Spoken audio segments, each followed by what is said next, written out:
Well, welcome back. Our next topic, we're going to be talking about solar. Solar Kits LLC is the name of the company. It is owned by Monty Benham. And basically, Monty, as I understand it, this is do-it-yourself solar for residential. Is that correct? Yes, I do have a licensed commercial contractor that will install. Oh, okay. Do it yourself. All right. So if you could share with us first off how solar works, because you know we toss it around a lot, but still I think people, I'll put myself in the category, I don't understand how it works. Tell me.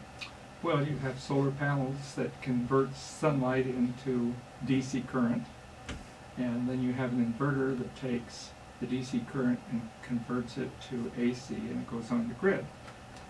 And you have an agreement with the power provider, a net metering agreement, so that the power that you overproduce in the summertime, you get back in the winter. As I showed you my bill, I have to pay for a meter read, and that's it. What is a meter? What do you mean? How much is that? Well, they just changed it. It's going to be like $15 a month. It used to be $11.05 for the Kennewick PUD, for the Benton County meter. Yeah. Okay.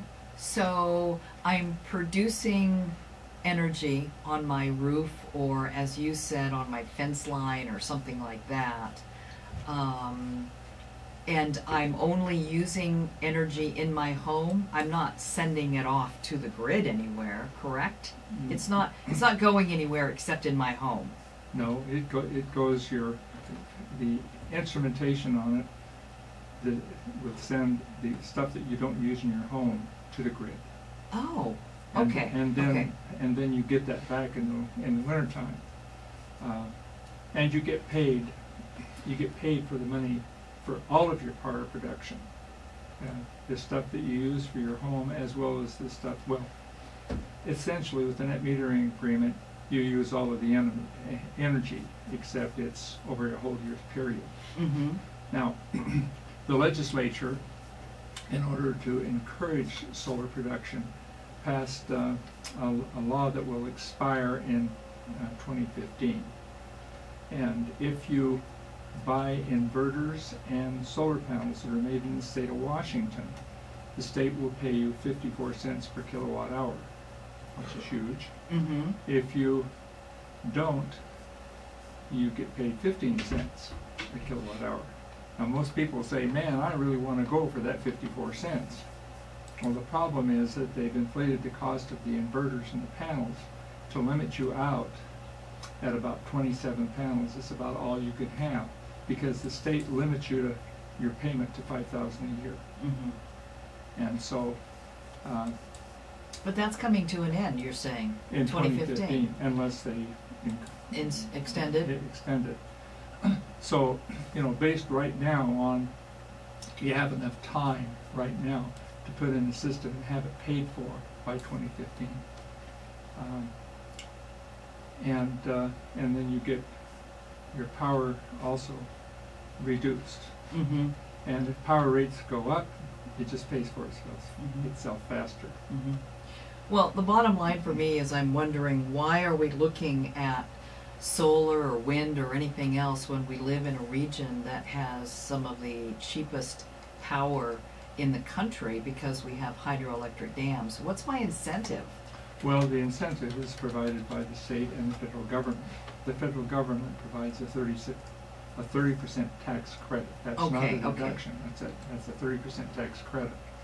And For 1 year or multiple years? It will carry over. Okay. You know. Uh-huh. And then the state provides the incentive that there's no sales tax on it. And then with net metering, you get your power back. And then I sell panels that are not made in Washington at 15 cents.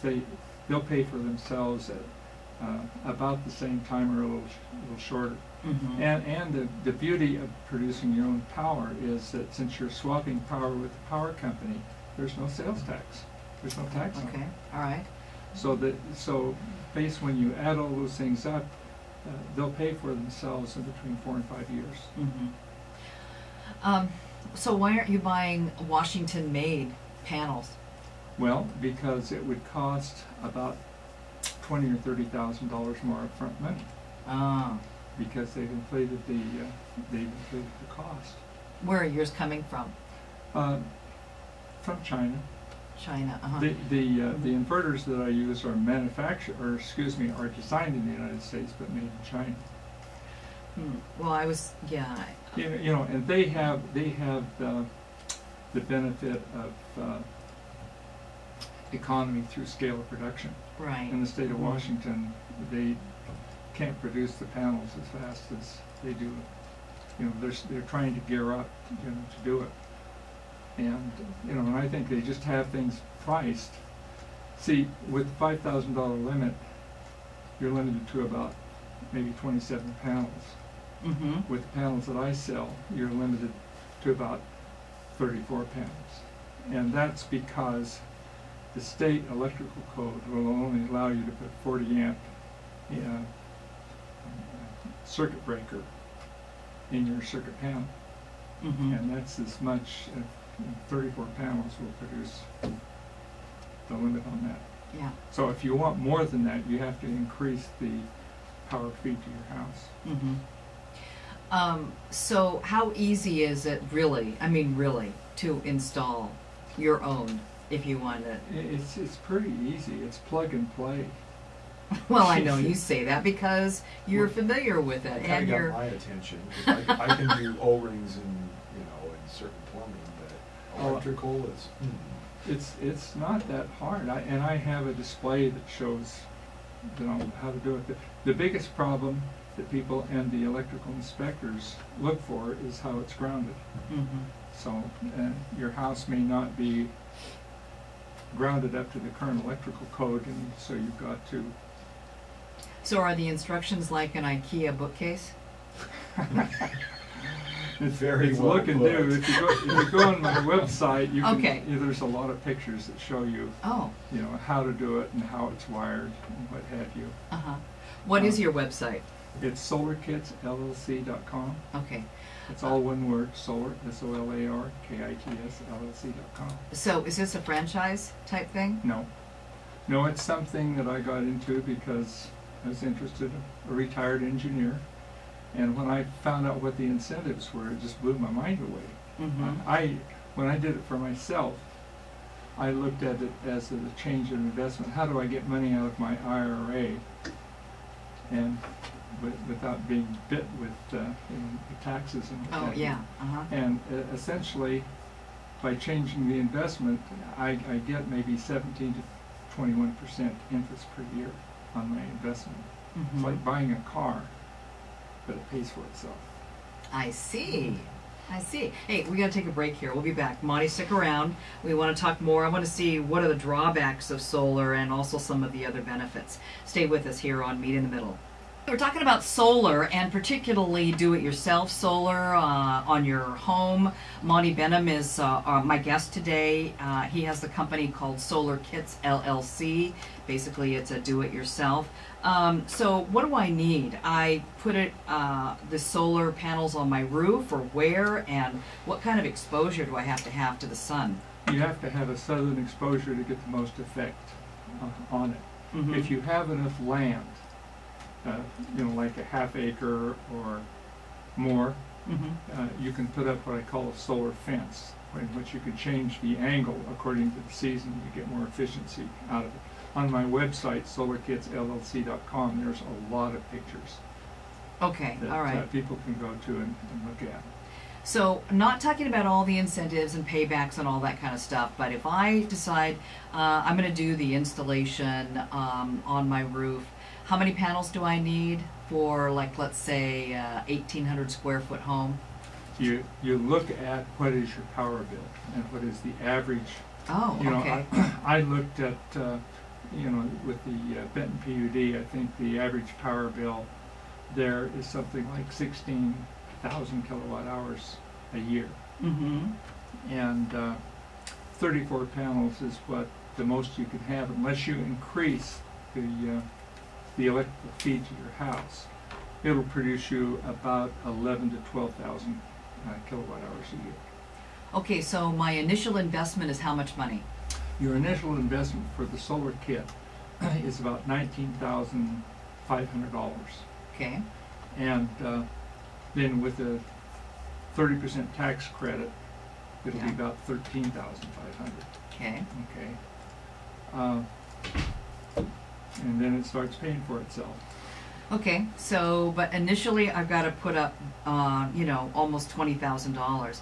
Can I, Well, Can- there's one other thing. If Oh, okay. the city of Richland has a special incentive, and they will give you a very low-cost loan, up to $15,000. Oh, But the okay. problem is, you have to have it installed first before you get the loan. So you got to come up with the upfront money, then you can get the loan. okay. That's the way I yeah, understand it yeah. anyhow. People All- should contact the city of Richland. all these different hoops and stuff. But I could also put smaller number of panels on and maybe just do my swimming pool, heat my swimming pool, or run the filter on my pool, or maybe a water heater, couldn't I? Yeah, but you don't want to use solar panels to heat swimming pools or water heaters because it's more efficient to use, Oh, you know, the stuff that will heat the water directly. The other thing, there are two other things you can do to cut your energy bill. okay. One is replace all of your electric lights with the new LEDs. Mm-hmm. They're supposed to last over 20 years or so. The other is this reflective barrier. Reflective barrier, and you can't see it, people, and I didn't understand it when he was talking to me on the phone, but it kind of looks like Aluminum foil. Yeah. Yeah, so where does that go? Well, the best place to put it is to staple it to the inside cord of your truss on your roof. Mm-hmm. And if you go on my website, solarkitsllc.com, there's two videos. One that will show a TV camera in a Texas town where they took a TV camera on a hot day up into an attic, and the temperature in the attic was like 89 degrees. The temperature of the roof is 159. Mm. You know, so you can get the effect. And then there's another video that will show you how to install it. Okay. So, are there any, other than lowering my bill, are there any other incentives that I can get for installing that? Yeah, there is a 10% federal tax credit Okay. for what you spend on that, but you can put that in your house if you do it yourself. And it's a miserable job to do it yourself, let me Yeah. tell you. But you can do it for under $500. And essentially, how does this, like, foil work? What is it doing? Well, there's three modes of heat transfer: radiation, conduction, and convection. And this uses the concept of radiation. You know, the astronauts, when they circle the Earth, Mm-hmm. they go between 250 and minus 250 degrees. They have to be protected. They can't use regular insulation. If you look at their suits, they're using this reflective foil to keep them safe. Mm-hmm. So it essentially is reflecting the heat away. And you said it's in general principle, it's similar to those windshield covers you Yeah, stick up yeah, on the it's dash. exactly the same. When Mhm. you see people that put those windshield covers, you fold it out, stick it up in the windshield Yeah. on a hot day, Yeah. and Mhm. it reflects the heat, Yeah. keeps the car cool. The thing about this reflective barrier, if you look at it really close, it's got little holes in it, so it will, the moisture can escape. The bubble wrap, like you put on your windshield, will not shouldn't use that in your attic because it could create mold. Ah, okay. And All right. you know, you can buy this stuff from me, or you can go on the internet and buy it. Mm-hmm. You can't get it at Home Depot or Lowe's. They don't stock it. Why? And people don't know about it. You know? Mm, okay. Hey, you know, it cost me a lot to get my engineering degree. It cost me $3,400 to learn about this stuff. You should call NASA, see if they have any surplus. Well, my advice to folks out there is, if you ever get one of these letters that say bring your wife and get a free dinner to at some fancy restaurant, Yeah. take her and go, but nail your checkbook shut. Okay. All right. That sounds like good advice. So I guess we have, basically we can learn about do-it-yourself solar kits as well as, what did you call that foil? It's a reflective barrier. Reflective barrier at your website, solarkitsllc.com, as we said several times. Monty, Benham, thank you so much for joining us. Appreciate it. Learned a lot today. Okay, thank you for having me. Yeah, we're back in a moment.